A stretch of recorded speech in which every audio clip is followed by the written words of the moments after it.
Well, good morning, everybody. My name is Mike Howell. I'm the senior agronomist with Nutrient. Joined here today with Dr. Bobby Golden. He's the extension rice and soil fertility specialist. Today we're broadcasting from the Delta Research and Extension Center, Mississippi State University, here at Stoneville, Mississippi. This is quite a historic place we have here. We were looking at some of the historical exhibits. You can see some of these behind us, but one thing that catches my eye here is in 1932, the first anhydrous ammonia applied to a crop was made right. That application was made right here at the Research and Extension Center.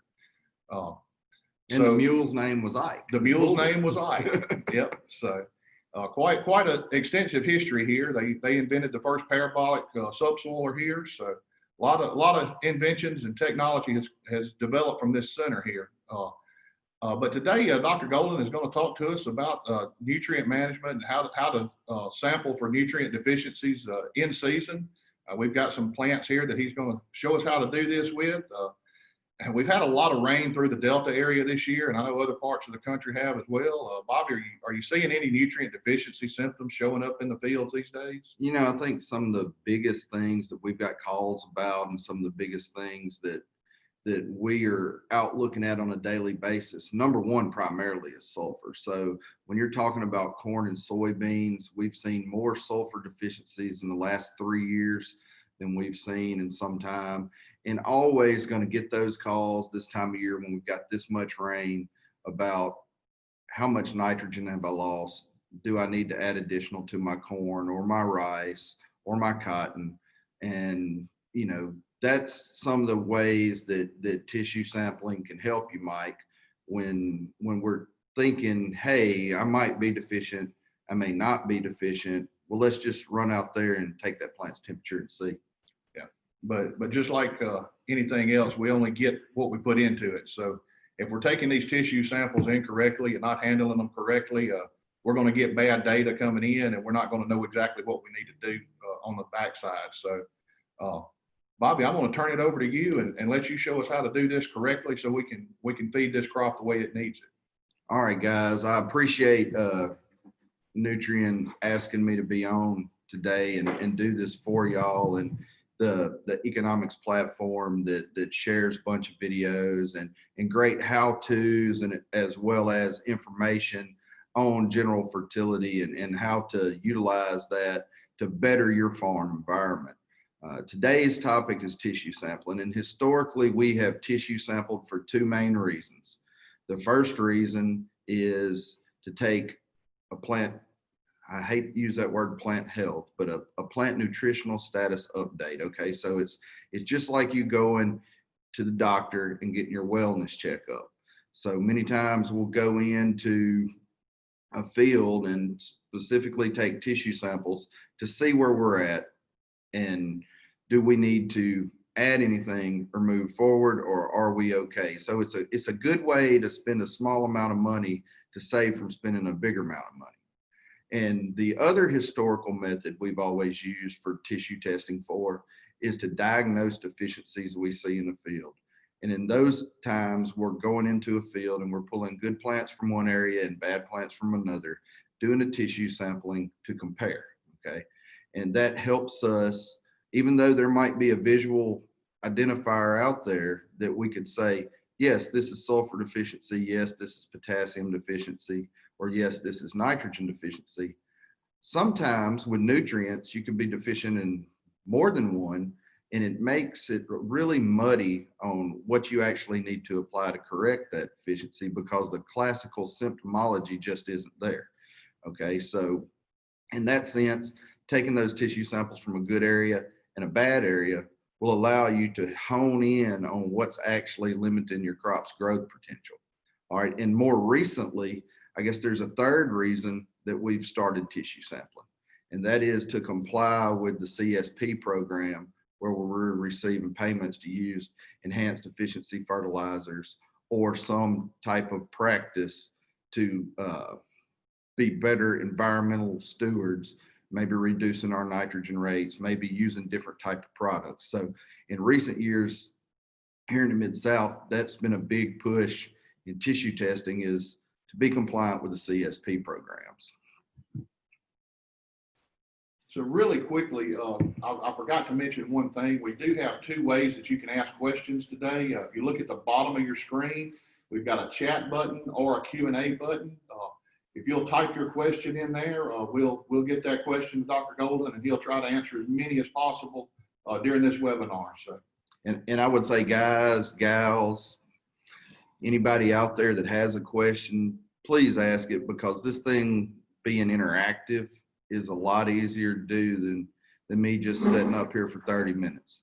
Okay, so I guess the first thing that I want to start with is probably corn. We grow a lot of corn here in the Mid-South, grow a lot more in the Midwest, but nationally, I would say corn is probably the #1 crop. And when we're looking at tissue sampling corn, or any crop for that matter, the one thing that we need to keep aware of is what growth stage that crop is, okay? So as we go out into the field and look, that growth stage of the crop is going to dictate what plant part we need to take to have the proper interpretation of the tissue analysis, okay?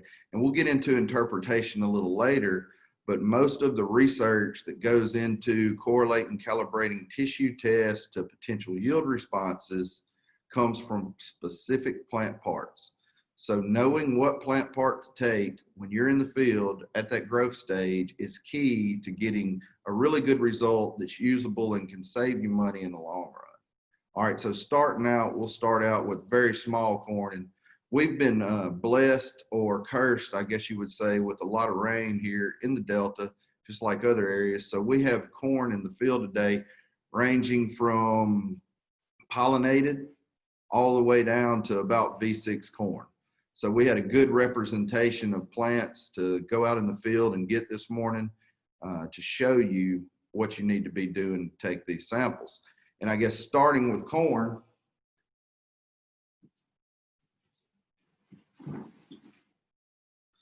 we'll start with small plants, okay? So these plants are 1, 2, 3, 4, 5, or about V6, V7 corn plants, very small, okay? When the plant is this size, you're going to want to take the whole corn plant because that's what most calibrations are set to. All right, and when you're taking that plant, what you're going to want to do, and this is common with all of these tissue samples, is cut that plant at the soil surface. We want to remove the dead leaves, like this one right here, okay? We want to remove the root system because we don't want any root system involved in the sample or any of the soil on here. So if you see up on this leaf here, and I'm trying to get close enough, there's soil right here, okay?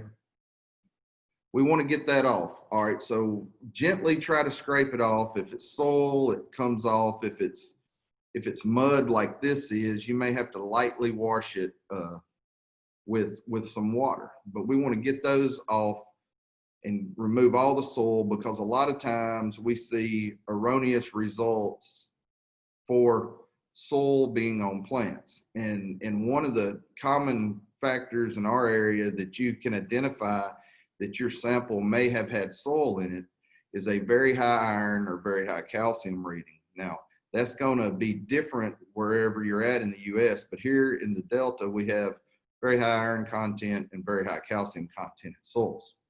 But again, on corn this small, you're going to want to take the whole plant, remove the soil from it, any dust. Dust is just the same as soil. Why is that important to get it off? Any little bit of dust, any little bit of soil is going to add nutrients to that plant sample when it goes into the lab, is being ground up. So it'll be contaminated and you won't get a true reading or true result that you can use to identify what's going on in your field.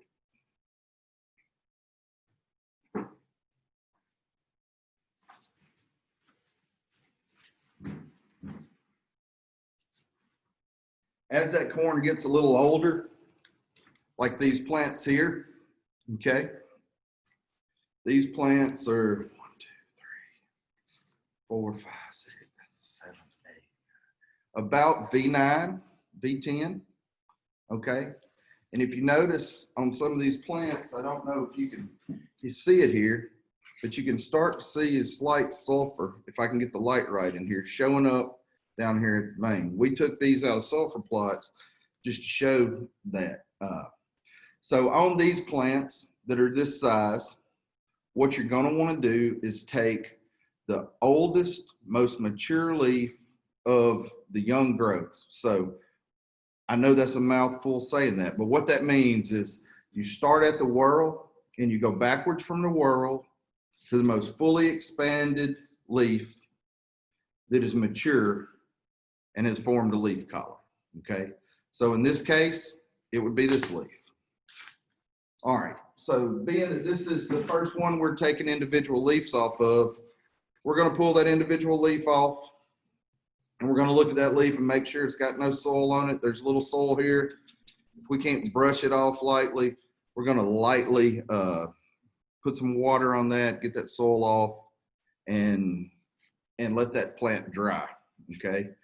The other thing, when you're talking about corn leaves, or for that matter, any grass crop where you're sampling single leaves, is you want to take the whole leaf. Okay. You don't want to take the end of the leaf. You don't want to take down the side and not the rib. Okay. Each part of this leaf has different nutritional value. And in general, if you look at research data, you have a lot of nitrogen in the tip. Okay. More different nutrient accumulation along the rib as well as the outside of the leaf. So it's very important to take the full leaf off the plant. Also, in saying that, when we're talking about taking leaves, you can't just take one leaf and use it. Okay. So in most tissue samples that go into the lab are going to go through some kind of wet digestion. All right, we need approximately a half a gram to make one sample happen. So in general, depending on the stage of corn, that's going to take about 20 to 25 leaves to get enough dry material once those leaves are dry to do that analysis. So don't misinterpret going out there and pulling one leaf. Okay, so we want to pull at least 20 to 25 random leaves in random areas of the field that you want to do temperature check on, or if you're going with a good versus bad sample, you're going to want to take 20 to 25 leaves off of good plants as well as the bad plants. So Bobby, we do have a question for you. Sure.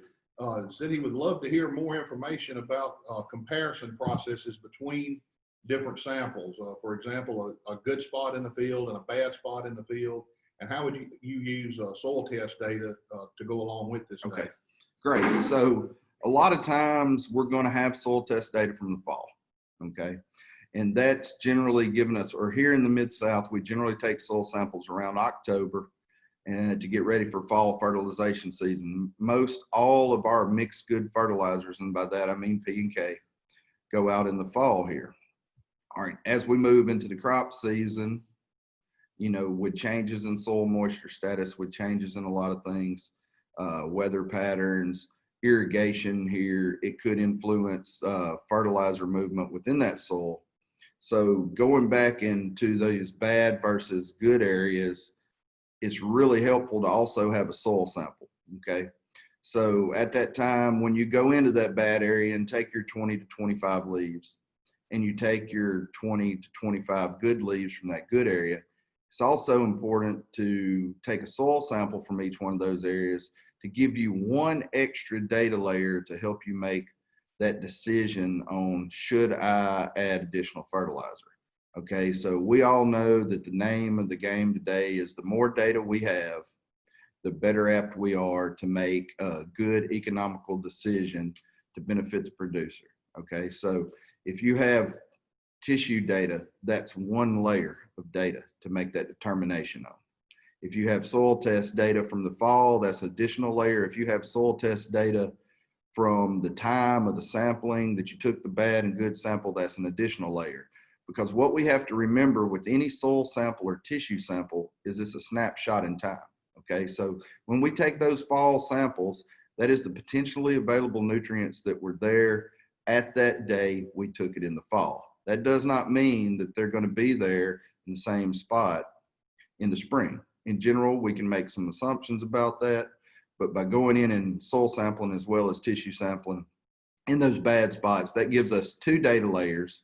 And if you want to add previous yield history off the yield monitors, that'll give you a 3rd data layer, especially if it's been a problem spot over time.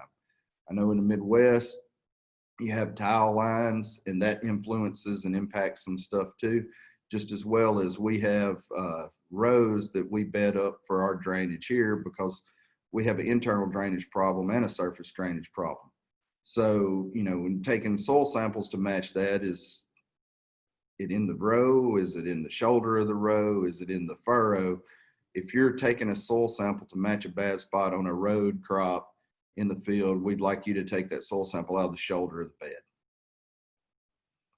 All right, does that suffice, Mike? I think that answers the question. Okay. As we move on and the corn gets a little bit bigger, we are going to change up a little bit of what we do. Okay. So when we get to bigger corn, moving in to R1, this one did not have the silks on it this morning when we pulled it. It slightly got silks right now. So this stage corn, what we're going to want to do is we're going to want to remove, in general, the leaf opposite of the ear leaf and one down. Okay, this one has 2 spots, or the ear leaf itself. I would rather have this leaf than the ear leaf, but those 2 are subject to personal opinion. Okay, but as long as you're getting one of these 2 leaves, you're sampling the correct part. Okay, and reason for that, you see, when we start shifting into reproductive growth, translocation of nutrients throughout the plant, and the ear is now the sink. Okay, so that's why you want to take one of these 2 leaves.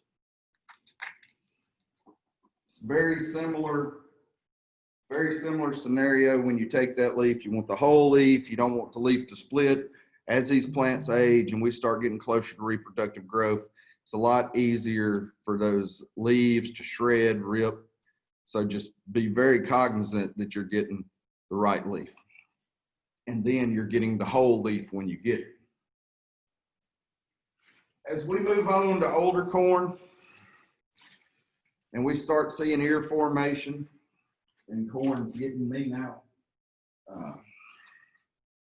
you know, generally, once we get to brown silks and these silks are starting to pollinate, we can still sample this plant here. And we're going to do it just like we did that last one. We're going to take the ear leaf or the one opposite and below the ear leaf.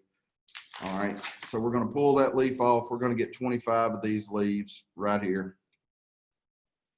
And we're going to make sure that we get down in here, and any pollen that's accumulated, we get out of there, okay? Because that can alter our sample analysis.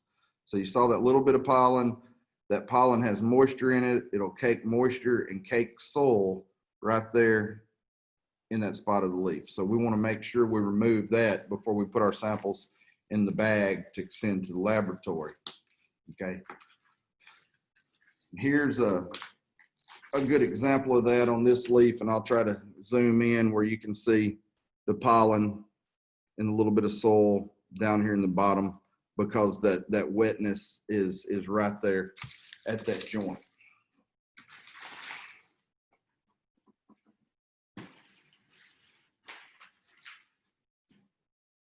So that kind of covers corn. Is there any corn specific questions before we move on to another crop? Bobby, I don't have any questions right at the moment, but while we're here waiting on a couple of questions, you said place a sample in a bag. Elaborate on that bag just a little bit more. Okay, so there's many samples we take out of a field for different diagnostic purposes, okay? We're going to take samples of weeds in a field to get them diagnosed, to determine what is the identification of that weed, to determine what herbicide will kill that weed. We're going to take samples out of a field for disease identification, and we're going to take those samples to know what disease I have. Is it going to be economically impacting my yield? Or is it something I can let go? Or we're going to take tissue samples for what we're talking about today, nutritional analysis. And the difference between those 2 or 3 types of samples is in the way you manage that sample before you send it to the lab for identification or nutritional analysis. When you're talking about weed identification samples and when you're talking about disease identification samples, we need to see that leaf, okay, or that whole plant is pristine as we can to get the proper ID. And many times pathologists and weed scientists are going to ask you to take that sample, put it in a Ziploc bag, put it in a refrigerator, keep it on ice and get it to them, okay? That way it's completely intact. You can look at the tissues and see what's going on. When we're talking about tissue sampling for nutritional analysis, it's a completely different ball game. We do not need green tissue. We do not need wet tissue. We do not need moist tissue, okay? Because what all that does is create a mold factor that will misrepresent your nutritional analysis at the lab. So instead, and this is a very key point, and we need to stop here, instead of putting leaf sample analysis for nutrition in a Ziploc bag and putting it in a cooler, we need to use paper sacks or some type of breathable material.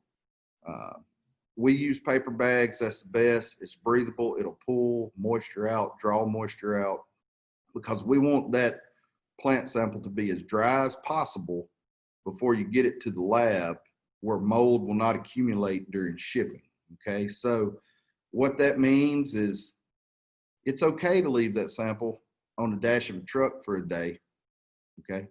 As long as you don't have dust on your truck. It's okay to leave that sample on the counter in the kitchen as long as your wife's okay with, or husband, if you're a lady agronomist. So when we take those samples, the first thing they're going to do when they get to the lab is they're going to put them in an oven and dry them. And then they're going to grind them. So what we need is a dry sample that we don't get mold on to affect analysis.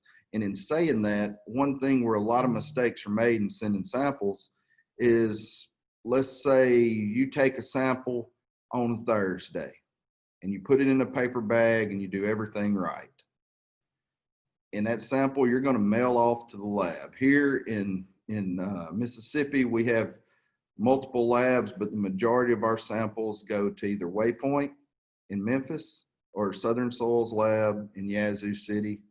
And if you're not close enough that you have to mail that sample, probably like to get that sample in prior to Wednesday, because with the US mail system, if you take that sample to the mail, drop it off in the mailbox, it might be 2 to 3 days to get there, okay? And we really gives it time to mold in that bag if it's not pre-dried to some degree. So when we're thinking about taking these tissue samples to send off for analysis, let's think about doing it early in the week where we can get quick turnaround time on our shipping. It can get to the lab, they can get it in the oven and get it properly dried very quickly before mold accumulates. Okay, we have a couple of other questions here. I think we can answer these two together. It says, how much does it typically cost to have a corn sample tested? And does this cost vary among different crops? And then how long does it take to get the sample back once you get it to the lab? Okay, and that's pretty much lab dependent, okay? So cost is, I know if you send it to Mississippi State, it's gonna be cheaper in many cases than if you send it to outside private laboratory. And that's partially because we're funded by the government and supported with checkoff dollars in some sense, as well as tax funding. So I want to say in Mississippi State, we just raised our prices to somewhere around $8 for a sample. At a lot of labs, they can range in between, I would say in a general sense, it's going to be in between $10 to $20 for a tissue sample. At most private labs and most research universities, because soil testing labs, even though they do get funding, a lot of them have to self-fund themselves. So that's the price range. What was the second part of that? How long does it take to get the? How long does it Result take to back. get back? Okay. And that's something that you pay for when you send to a private lab, and why the samples are generally higher or more costly. So depending on how busy the lab is and what time of the year it is, turnaround time can be as little as 24 hours to as great as a week. So keep in mind, if you're sending to a lot of university labs, their turnaround time is going to be probably 3 to 5 days. And in most instances, depending on how the sample is received, it can be 24 to 48 hours. Because what everybody's got to keep in mind when we take these tissue samples is what I said a while ago. The first thing the lab does is they put that sample in the oven and they dry it to a constant temperature. And oftentimes that takes overnight to accomplish. Right. Okay.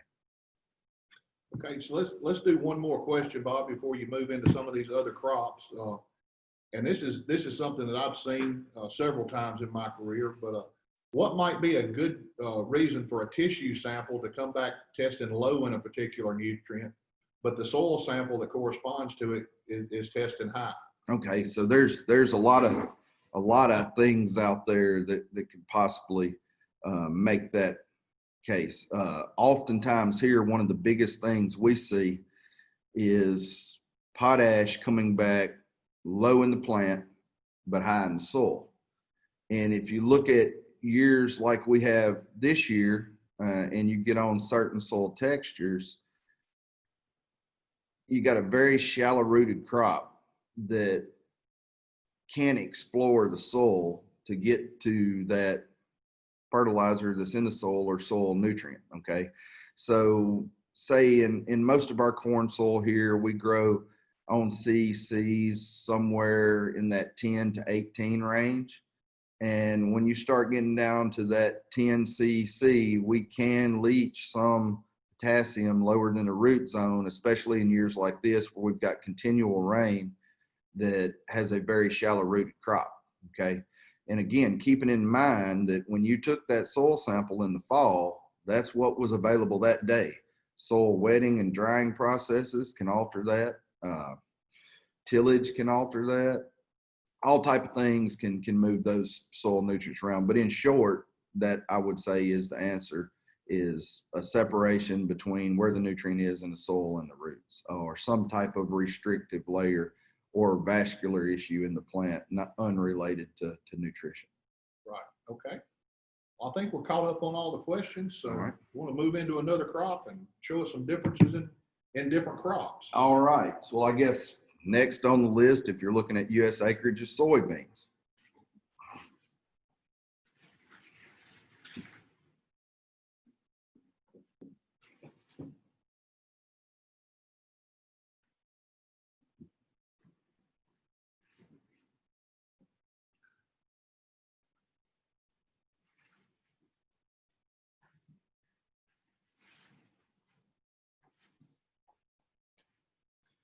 All right. Soybeans, very similar to cotton in what you sample, depending on what you're sampling. But we got a soybean plant here that's flowering, very similar to corn. If you're going to take a soybean plant that's this size, you take the whole plant.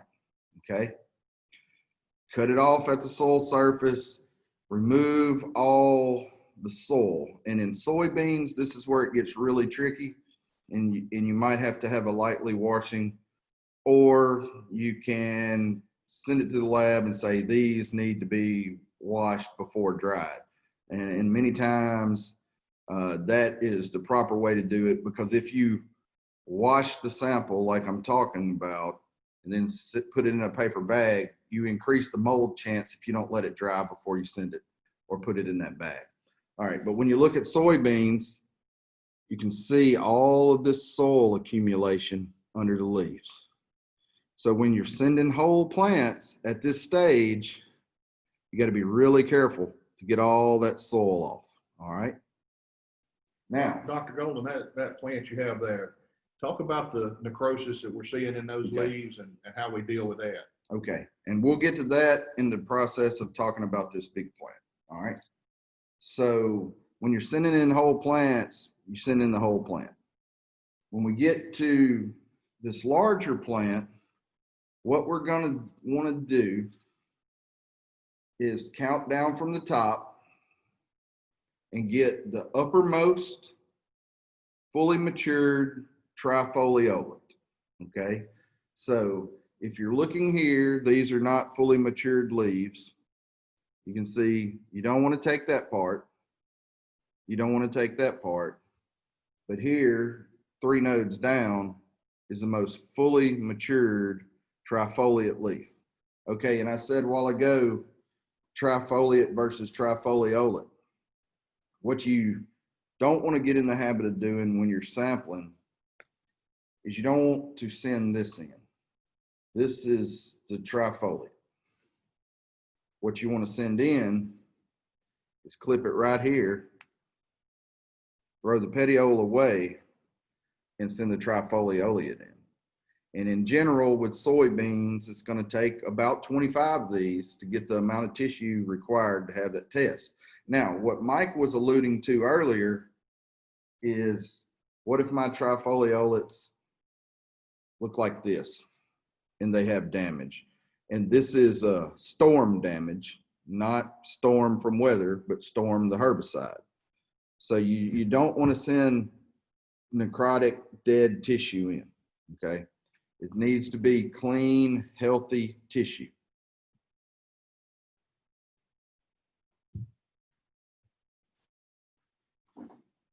And that's soybeans being very simple. It's either, if your soybean is probably less than V5, send in the whole plant.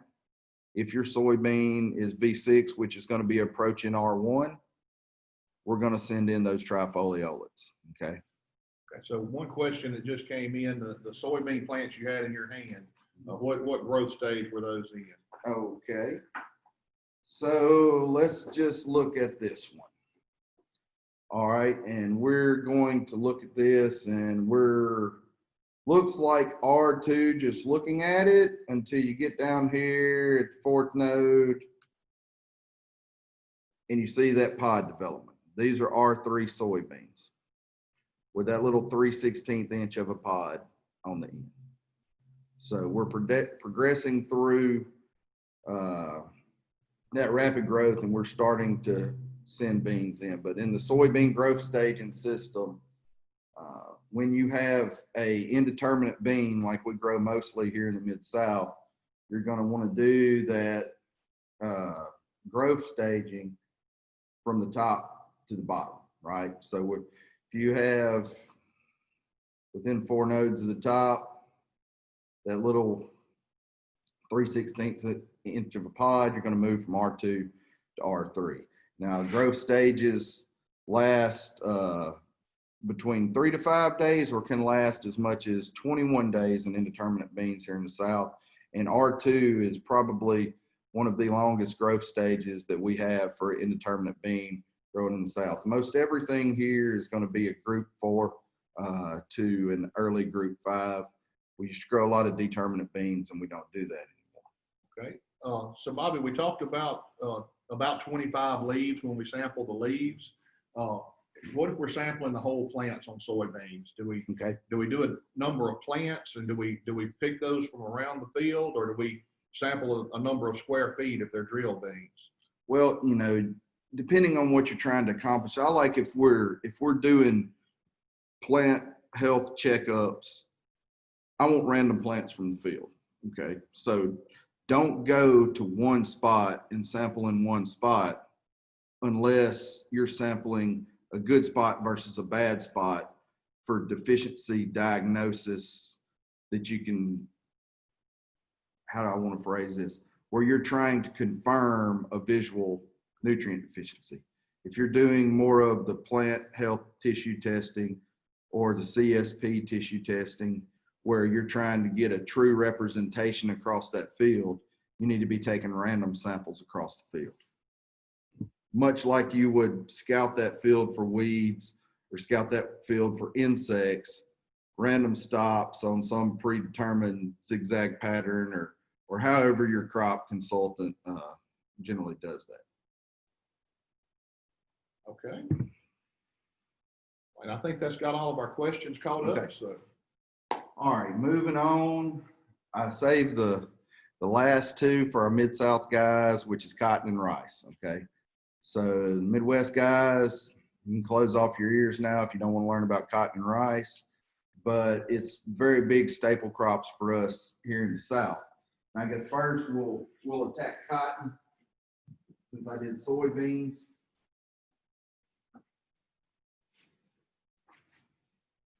And cotton's going to be very similar to soybeans, okay? The difference in cotton is during the 80s, for years, we did petiole analysis, where we actually took the petioles and just used the petioles and not the leaves. Today, we're doing a lot more leaf sampling, okay? And with those leaf samples, we don't want the petiole. We want to leave the petiole away. So if you're sending in cotton samples, you need to make sure that if you're asking for petiole analysis, you send petioles. If you're doing leaf analysis, you do leaf analysis, and mark those boxes on the sheet that you send into the lab. The other thing about cotton that's slightly different, if you look at cotton, it's going to have reproductive branches.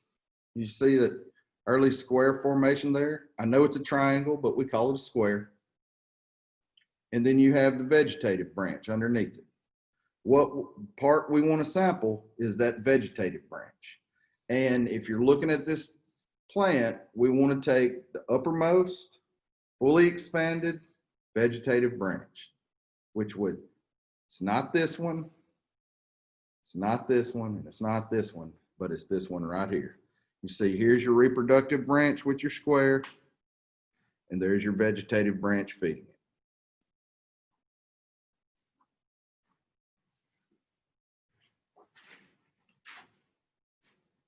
All right, this one's going to be hard because I pulled these out of a flooded rice field today, so I'm going to get my knife out and cut.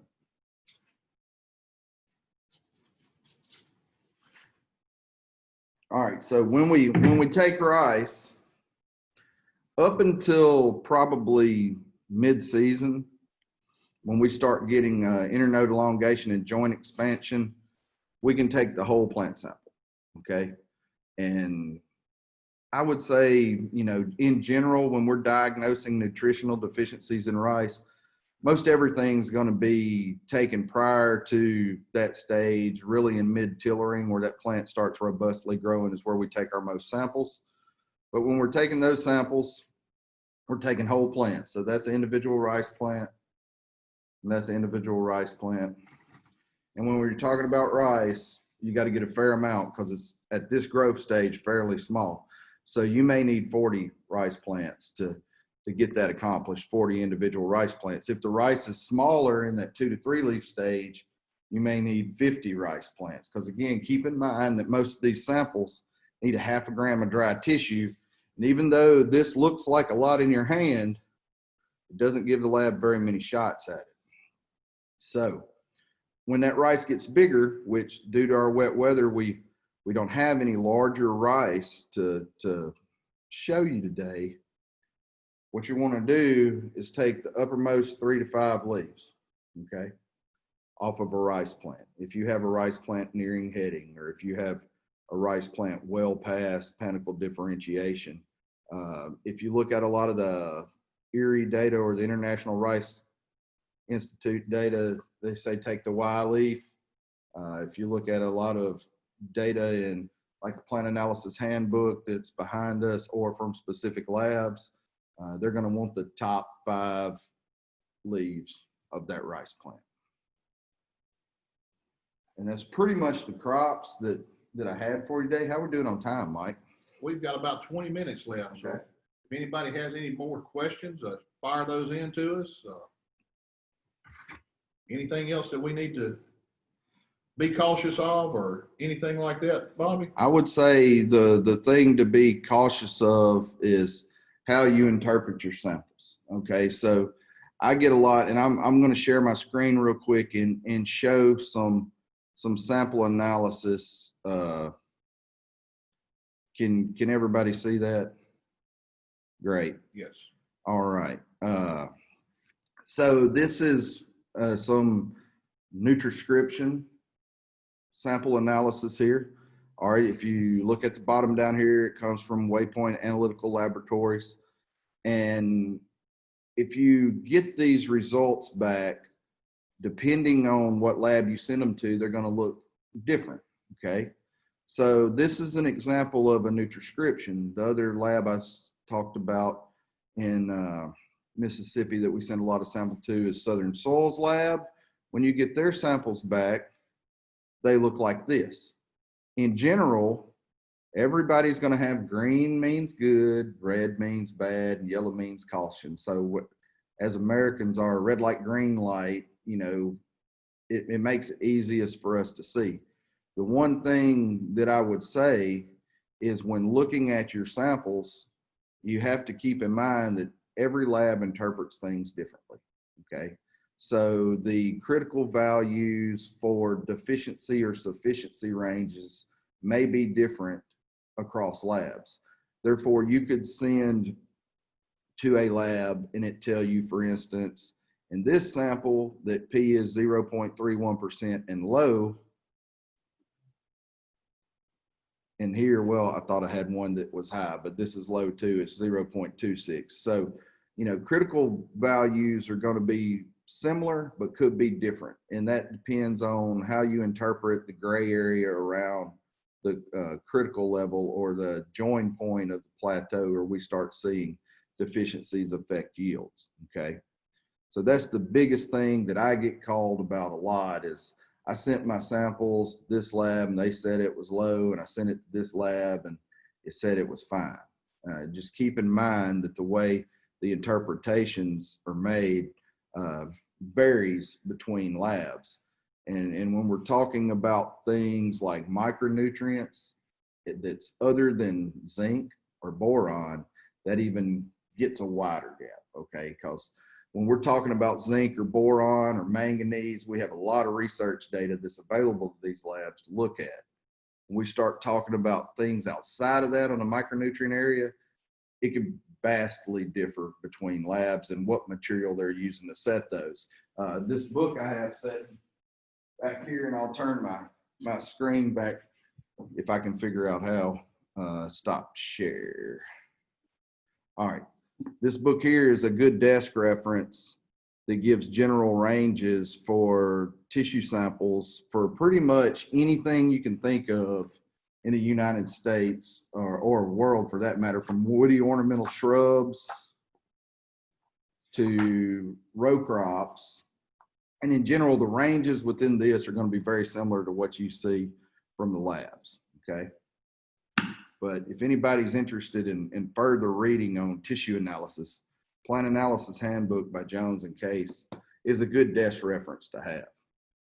Okay. We have a couple of more questions here, Bobby. One says, when you receive a sample analysis, how often do you use the products that are listed on that report, or do you pick something else that's similar to that? Okay. And what factors do you think of when you're trying to decide what product to use? Okay, well, how often do I use the products on the list? I would say very rarely, because one, I don't farm and spray the stuff. So, but from my standpoint, from the university standpoint, you're testing for a nutrient, and any product that supplies that nutrient will fix the problem. So obviously, if you're testing with Nutrien, they're going to put a recommendation on there for your products. If you're testing with Simplot, they're going to put a recommendation on there for their products. Does that mean that I can get a tissue test from Simplot and put a Nutrien product on it? You bet. Does it mean that I can get a tissue test from Nutrien and put a Simplot product on it? You bet. As long as the product has what's needed in it to fix the problem that's occurring. And the other big thing that I get a lot of times when talking about that is, do I have to apply a foliar? Can I apply a granular? And I would say that really depends on the situation you're in and what nutrient we're talking about. When you start talking about micronutrients, we can fix those almost 100% of the time with a foliar application. If you're talking about things like P and K, very hard to fix with a foliar application. Foliar application may have bridge you through a gap of wet weather, but then you really can't correct the problem until you can get some granular out. So we're blessed here in the Mid-South with the ability to irrigate. So oftentimes we see when we do use a foliar macronutrient product, just because it's too wet to get in the field, we'll bridge the gap for a week so that plant don't suffer. Then we'll put granular fertilizer out and we'll irrigate it in. And that's kind of one of our big yield stabilizers here, is the ability to turn the water on when we need it. So that's kind of how we use that. And that's what I tell people, product aside, there are differences in products, but you're really looking at the nutrient. Right. Okay. Another question is we've talked about sampling soybeans and cotton, how many leaves we need to put in that bag, or whole plants. Is there ever a need to send in multiple samples, 3 or 4 25 leaf samples in cotton or soybeans, or is one sample going to do it? Well, it depends on, again, what are you sampling for? Are you trying to sample a good area or a bad area? Or are you trying to sample a field? I would say if you look at where we've done with soil sampling in the last 30 years, okay, you kind of look at that method. 30 years ago, one soil sample represented 40 acres. Today, we're either on 2.5 acre or 5 acre grids. So when you're talking about tissue sampling, how much resolution do you want to see? If you're a guy that's going to treat that field, say we do a lot of tissue sampling in the Mid-South to make tassel nitrogen determinations for corn. Are you going to treat that 40 acre field differently with variable rate, or are you going to treat that 40 acre field the same? So I would say if you're going to think about taking more samples to get greater resolution, make sure that your application can match the resolution of the sample you're taking. We've increased our resolution on soil samples because we have variable rate. All right, if you're going to call an airplane to put 100 pounds of urea across a corn field, that 40 acre field, maybe one sample.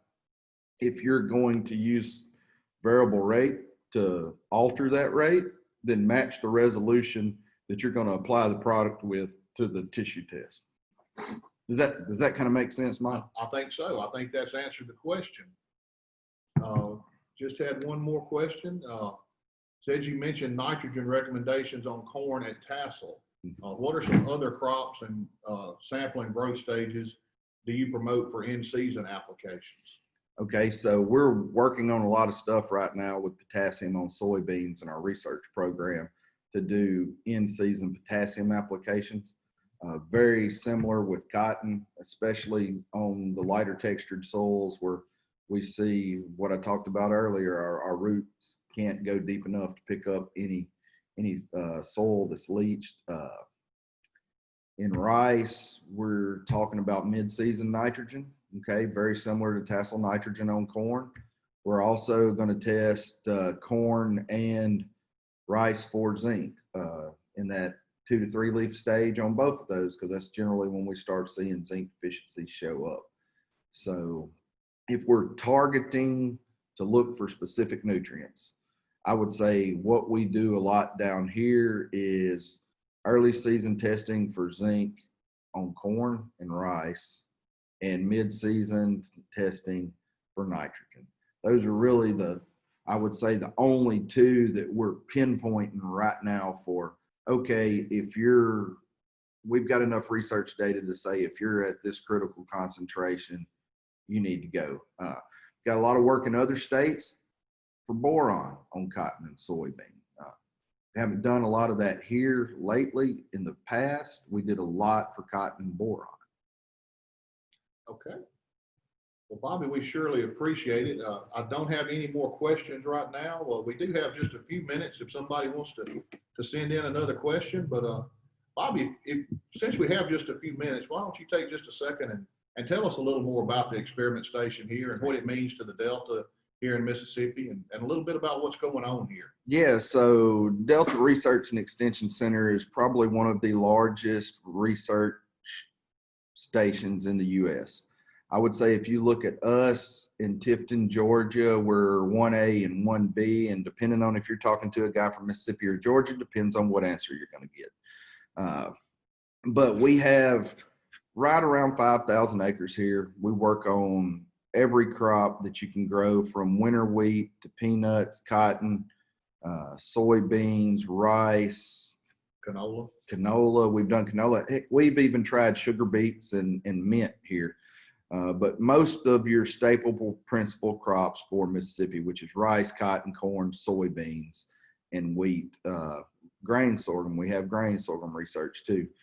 We have, we're probably in a town of 2,000 people, and we employ probably 80 people on our side. About 25 of those have PhDs. If you look at also, USDA has the Jamie Whitten facility here and the National Biological Control Laboratory, as well as the Thad Cochran warm water aquaculture. So within this small area, I think per capita, we have more PhDs than many. So a real big complex, do a lot of research. Be glad to have any one of you that want to come visit, come and look at the type of research we're doing. I do fertility research and serve as the extension rice specialist, and we'd be glad to show you all our plots. Right now, we are open to visitors as long as it's in small groups. That could change any day now with this COVID situation. So I'm glad to be talking to you today through this webinar, but I'd much rather you have us come out and visit our plots. Okay, Dr. Golden, I don't see any more questions that have shown up, but I surely appreciate you taking the time out today to come meet with us and give us this valuable information. So we surely appreciate it. Any last words before we sign off? I'd just like to thank y'all for having me again. Always like to try to share what we know and do to get out there and make our farmers more profitable, because then in the end, that's what this is all about. Retailers, industry professionals, crop consultants, extension guys like myself, I think our main goal is to make our customers, which are the farmers and producers out there, the most profitable they can be. And then that makes the whole system work. Okay. Thank you, Dr. Golden. And we're gonna call that a wrap. Thank everyone for attending. And if you have any additional questions, just let us know. Have a great day.